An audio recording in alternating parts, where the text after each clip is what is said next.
Hello, I'm Jamie Mayfield with the Erlbacher Knitting Machine Company, and along with Daryl, we're going to show you more information about a circular sock machine. So the first thing we're going to do is cast on. I have the setup bonnet that came with the machine, and I'm going to take and hang the loops from the setup bonnet on the needles. Now, I'm using a 60 slot cylinder, and this is a 72 setup bonnet, so I'm going to have some extra loops, and there's one that's broken. You have to understand, my stuff usually isn't the run-of-the-mill stuff. I don't get to keep what I ship you guys. Does that make sense? That's why I have a broken setup bonnet in a machine with no serial plate or garage. Okay, it's pretty. It is very pretty. So we've got our yarn. It's on a comb. And we're going to thread it through the yarn guide. We're going to come through this first slot. We're going to go under this guy right here. We're going to go around on this side and through that hole. Now, this is where it's real important. You're going to go over this, under the upside down V, and through.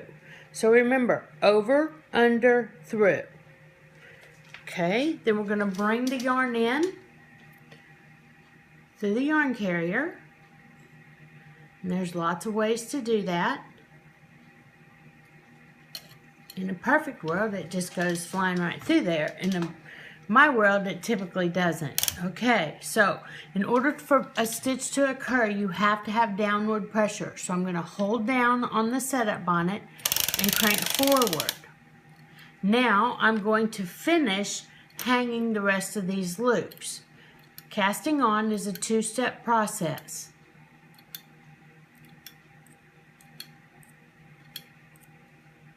Okay, now let's hold down on the setup bonnet. We're going to crank forward.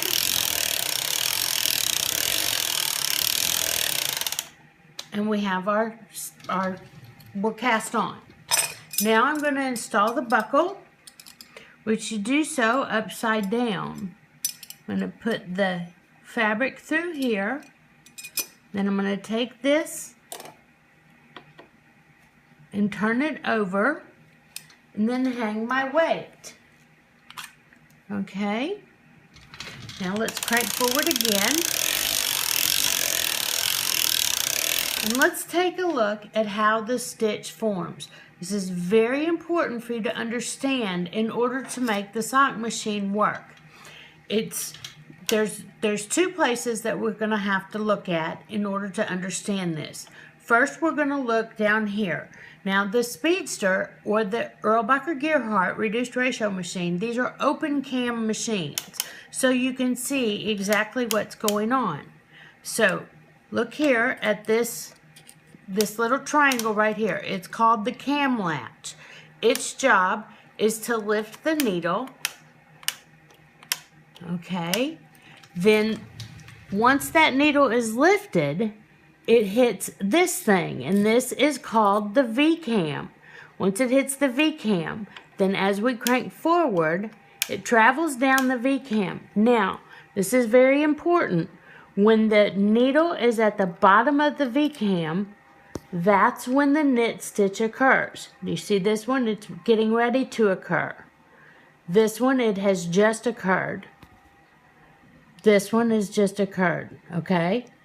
Now, once it's finished with forming that knot, then the needle butts travel this raceway right here, and the needle is not finished, or the needle is not finished until it gets slapped back in place by this cam latch.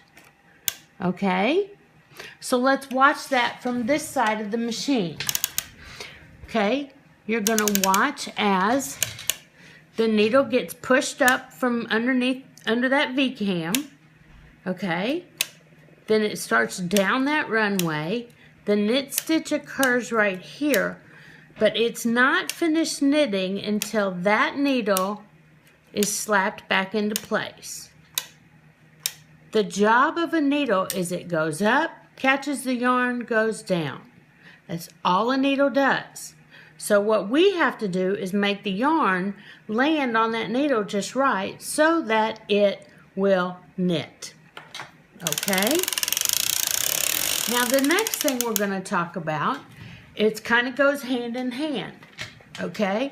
If I screw this V-cam down, and I'm going to try to screw it down as much as I can. And that's about as far as I can go with it. If I screw that V-cam down, that pushes that needle down into that slot further. So that makes that stitch longer or looser.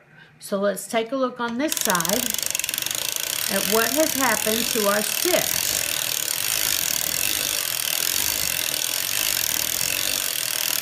And you can see that it is a lot bigger. So conversely, let's screw that V-cam up. I always say screw it up. Now I'm really good at screwing it up. Okay, check that out. Now what's that going to do to that needle? It's not going to take it very far down into that V-cam. Under that V-cam. Okay, so let's watch what it does. Oh boy. I don't know, but this is getting to be a big mess. You see how these stitches and the needles aren't acting right? And look at how tight that is. Now, I might be able to recover from this if I push all these stitches down against the cylinder. Okay. And I'm going to screw my V-cam down. Okay. And let's see if we can make a nicer stitch.